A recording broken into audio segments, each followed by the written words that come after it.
In just a few minutes' time, we will share together in the remembrance and the communion. Our thoughts this morning are going to be on death and how we are affected individually when another person dies.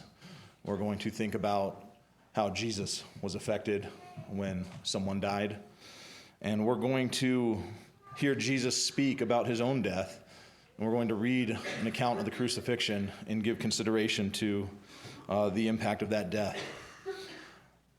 In the year 1623, there lived a man by the name of John Donne, and some of you might be familiar with that. And if you're not, I'm sure you'll be familiar with some of his words that we're going to read shortly. In November of that year, in December of that year, John was laid up in a hospital bed with an unknown illness that was expected to take his life. Ultimately, he overcame that, but for 2 months' time, he had to deal with whether or not he might be facing his own death at any day. And so that afforded him a clarity of thought that perhaps only can be achieved when we're coming to terms with our own mortality.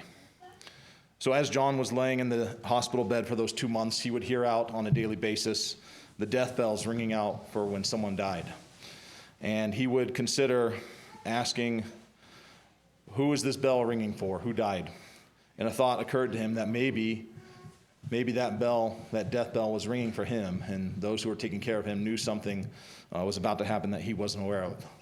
But eventually he settled on the thought that those death bells were ringing for him and for all people, because when somebody dies, he decided or came to the conclusion that when somebody dies, those that are left behind are the ones that are suffering and grieving. And so those bells really do ring for us. And so when he recovered and wrote down his meditations, this is what he wrote in regards to that. No man is an island entire of itself. Every man is a piece of the continent, a part of the main. If a clod were to be washed away by the sea, Europe is the less, as well as if a promontory were, as well as if a manner of thy friends, or if thine own were. Any man's death diminishes me, because I am involved in mankind. And therefore, never send to know for whom the bell tolls. It tolls for thee.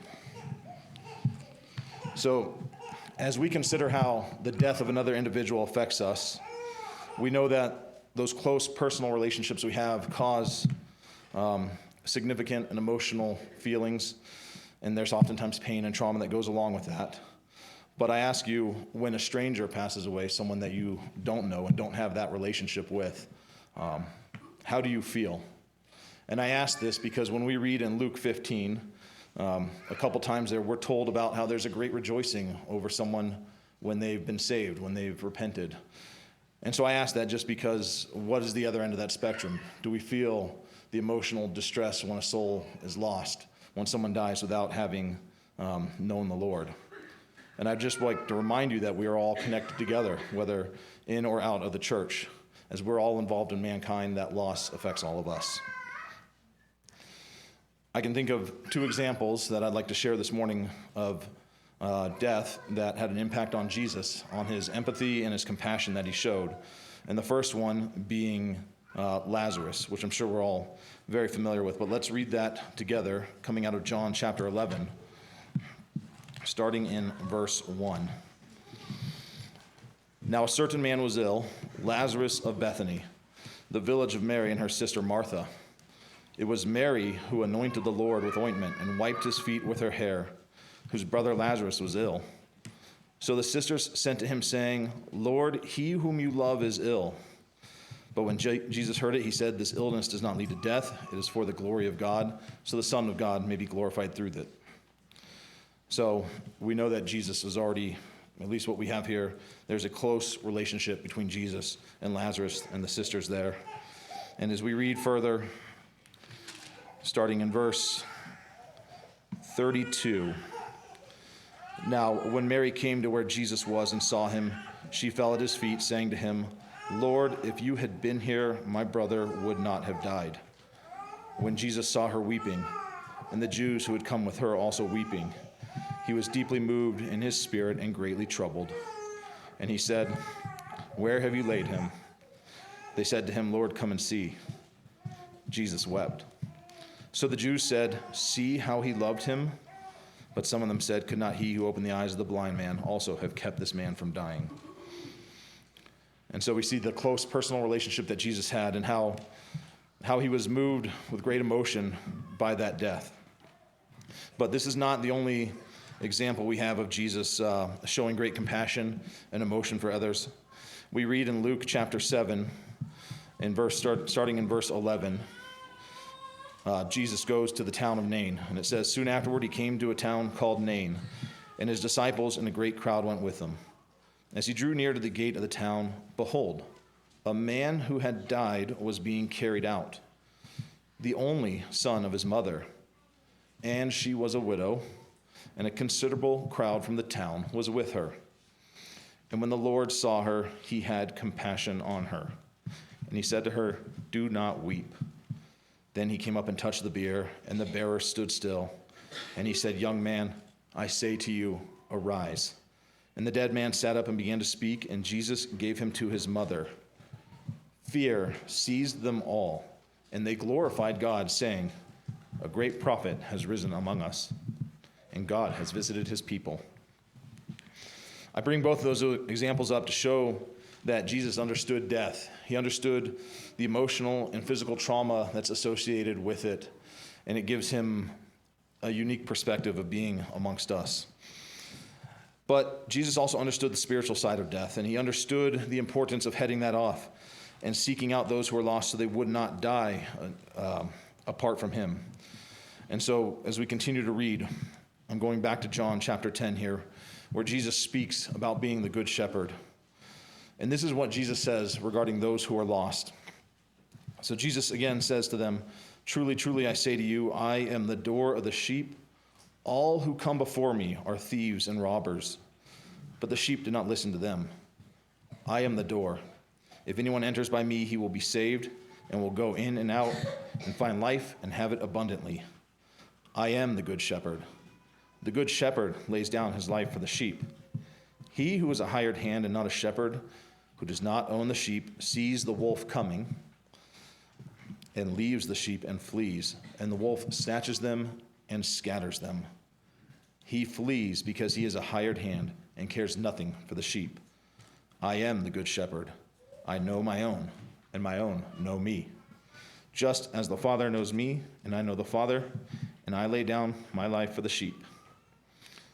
And I have other sheep that are not of this fold. I must bring them also, and they will listen to my voice. So there will be one flock and one shepherd."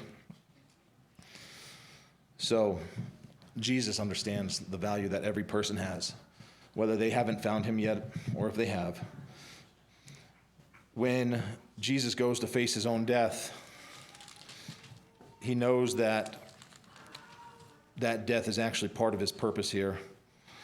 And he knows that it's going to be hard for those that follow him to face this, but he still must do it.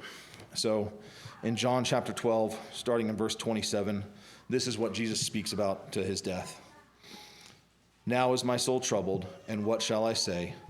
Father, save me from this hour. But for this purpose I have come to this hour. Father, glorify your name." And then a voice came from heaven. "I have glorified it, and I will glorify it again." The crowd that stood there and heard it said that it had thundered. Others said, "An angel has spoken to him." Jesus answered, "This voice has come for your sake, not mine. Now is the judgment of this world. Now will the ruler of this world be cast out. And when I am lifted up from the earth, will draw all people to myself." He said this to show by what kind of death he was going to die. And so the crowd answered him, "We have heard from the law that the Christ remains forever. How can you say that the Son of Man must be lifted up? Who is this Son of Man?" So Jesus said to them, "The light is among you for a little while longer. Walk while you have the light, lest the darkness overtakes you." Jesus knew that not only was he to face death, but he was to experience death. And he knew this would be a traumatic moment for his disciples and for those that were following him. And so as he spoke to them, he ended with some encouragement to continue on with what they were doing. And we're actually going to read out of Luke now, a moment from the crucifixion there that is troubling and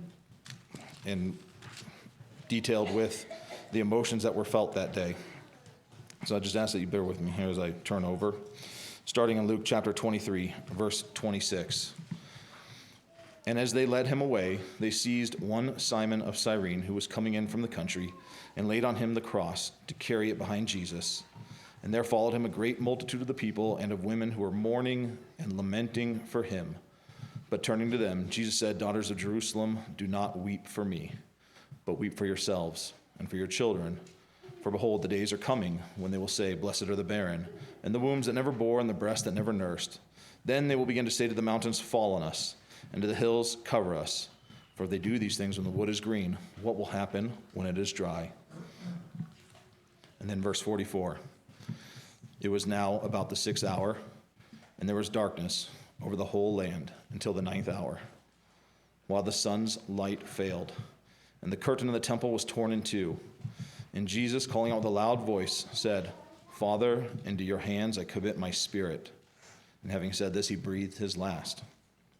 Now, when the centurion saw what had taken place, he praised God, saying, Certainly this man was innocent. And all the crowds that assembled for the spectacle, when they saw what had taken place, returned home, beating their breasts. And all his acquaintances and the women who followed him from Galilee stood at a distance watching these things. So, brothers and sisters, you might be asking who died that day, just as we would ask for who the bells ring.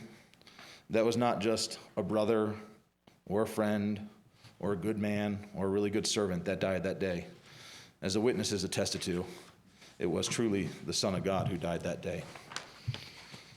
And so to tie all of this together, remember that no man or woman is an island living apart from God and his Son, living apart from each other while we all have life on this earth.